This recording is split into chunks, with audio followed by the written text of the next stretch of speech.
পুরোহিত মশাইয়ের সৎকার করা হল। ওনার মৃত্যুতে পুরো গ্রাম শোকাচ্ছন্ন ছিল, আর নীরজ মনে মনে এটাই ভাবছিল যে ওনার সম্পূর্ণ কথা না শুনে যদি ওখান থেকে চলে না যেত তাহলে হয়তো পুরোহিত মশাই বেঁচে থাকতেন। এখন ওই বেতালকে মারার জন্য আমার কাছে দুটো কারণ রয়েছে। কাকু, তুমি বেতালকে মারবে? নীরজ নমিয়ার চোখের দিকে তাকিয়ে বলল, হ্যাঁ সোনা, আমি ওই বেতালকে মারব।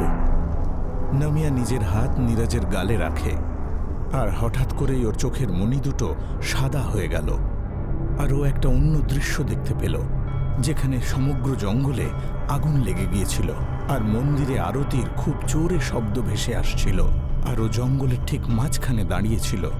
আমাকে মারবি তুই? আমাকে মারবি? নীরজের কান, নাক আর চোখ থেকে রক্ত পড়তে লাগলো। এর ফলে ও খুব ভয় পেয়ে গেল। ঠিক সেই সময় ওর পেছনে নমিয়া এসে দাঁড়িয়েছিল আর নীরজকে বলল, নীরজ কাকু, বেতালকে মেরো না। তুমি? বেতালকে মেরো না, মেরো না, মেরো না তুমি। ঠাকুমা নীরজের মুখে জলের ঝাপটা দিল আর বলল, ওঠো বাবা, কি হয়েছে? আমি এখানে? হ্যাঁ বাবা, তুমি অজ্ঞান হয়ে গেছিলে, তাই গ্রামের লোকজনরা এখানে দিয়ে গেছে। নীরজের কপালে ঘাম ছিল। যে দৃশ্য যা ও দেখেছিল সেই সব কথা ও ঠাকুমাকে বলতে শুরু করলো। আর ঠিক সেই সময় নমিয়াও ওখানে এসে উপস্থিত হলো। নীরজ নমিয়াকে দেখে বলল, বাবু এদিকে এসো। নমিয়া নীরজের কাছে গেল। আচ্ছা তুমি বলো তো, রাত্রে কোথায় যাও, আর তুমি ওই বেতালের ব্যাপারে ঠিক কি কি জানো? আমি কিছুই জানি না বেতালের ব্যাপারে কাকু। মিথ্যে বলো না, সত্যি করে বলো। আমি সত্যি জানি না কাকু। এটা দেখে ঠাকুমা নীরজকে বলল, দেখো, ও বাচ্চা আমার নিজের নাতনি, যার নিজের মা বাবাকে বেতাল মেরে ফেলেছে, তাহলে তার সাথে বেতালের সম্পর্ক কি করে থাকবে? মানে আমাকে সবকিছু বলুন। নমিয়া ওখান থেকে চলে যায়, আর ঠাকুমা নীরজকে নিজের গল্প বলতে শুরু করে। 9 বছর আগে যখন আমার নিজের ছেলে আর বৌমা আমার সাথে পাশেই এক বাড়িতে থাকতো, এই ঘটনাটা তখনকার। আমার বৌমা গর্ভবতী ছিল আর নিজের বাচ্চাকে জন্ম দিচ্ছিল। ওই সময় নামিয়ার জন্ম হয়। ওই সময় প্রথমবার বেতাল নাচতে নাচতে আমাদের বাড়ির পাশ থেকে যাচ্ছিল। আমার ছেলে যখন পুজোর আওয়াজ শুনল তো ও বাইরে দেখতে গেল, তারপর বেতালকে দেখলো, যেই কারণে একটা বড় আগুনের গোলা আকাশ থেকে এসে পড়ে পুরো বাড়িটাকে পুড়িয়ে দিল। কিন্তু নামিয়াকে আমি বাঁচিয়ে নিয়েছিলাম। তার মানে এই ঘটনাটা ঠিক 9 বছর আগে হয়েছিল। মা বাবা দুজনেই মারা গিয়েছিল, কিন্তু বাচ্চাটা বেঁচে গিয়েছিল। এটা আপনার কিছু অদ্ভুত বলে মনে হয় না ঠাকুমা? একদম না বাবা, নামিয়া খুব ভালো ছেলে। আপনি বলেছিলেন যে ওই পুরোহিত মশাই ছাড়া শুধুমাত্র আপনিই জানেন যে কিভাবে বেতালকে মারা যেতে পারে। হ্যাঁ আমি জানি, চলো আমার সাথে। ঠাকুমা নীরজকে নিয়ে একটা বড় বটগাছের তলায় নিয়ে যান, আর ওই গাছটাকে দেখিয়ে ঠাকুমা নীরজকে বলে, এই বটগাছের তলায় ওই অঘরী সাধু বেতালকে প্রকট করেছিল। বেতালের আত্মা এই গাছের সাথেই জড়িয়ে আছে। যদি এই গাছকে পুড়িয়ে দাও তাহলে বেতালও মরে যাবে। তো এতদিন পর্যন্ত আপনারা এই গাছটাকে পুড়িয়ে দেননি কেন? ভয়ের জন্য। ওই বেতাল তো মরে যাবে, কিন্তু ওই অঘরী সাধুর অভিশাপ নেমে আসবে যে মারবে তার উপর। আপনাদের এই ভয়ের কারণে আমি আমার নিজের ভাইকে হারিয়েছি, আর পুরোহিত মশাইও চলে গেলেন। এবার আমি ওই বেতালকে শেষ করে দেব, এই গাছটাকে পুড়িয়ে দেব। ঠিক আছে বাবা, যেমন তুমি চাইছো সেরকমই করো। ঠাকুমা নিজের বাড়ি ফিরে গেলেন, আর নীরজ দোকান থেকে তেল কিনে এনে গাছের আশেপাশে ঢালতে শুরু করলো। তেল ঢালা হয়ে যাওয়ার পর ও নিজের পকেট থেকে দেশলাই বের করলো। দেশলাই বের করার পর ওর পেছনে অঘরি এসে দাঁড়ালো।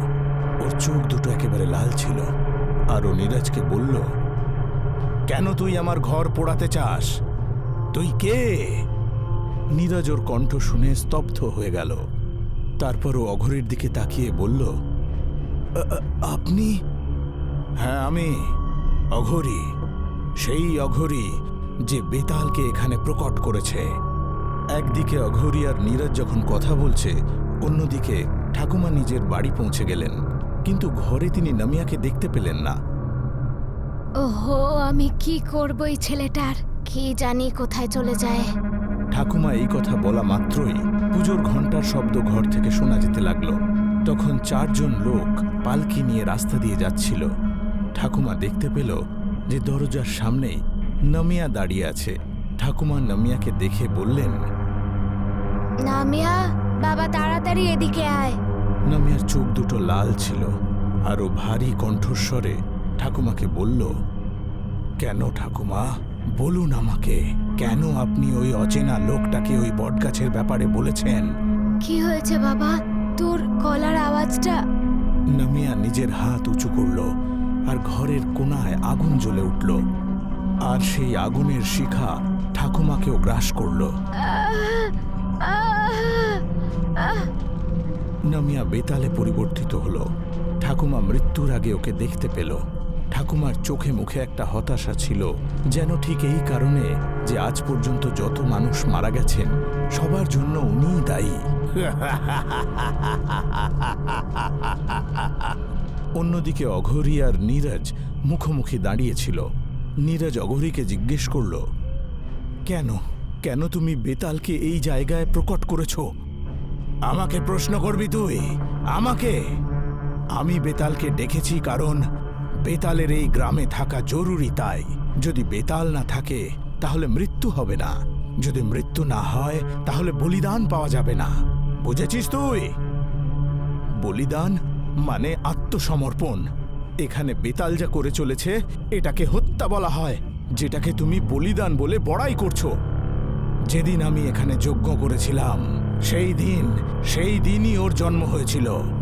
ওর নাচ পৃথিবীকে শেষ করে দেবে, শেষ করে দেবে।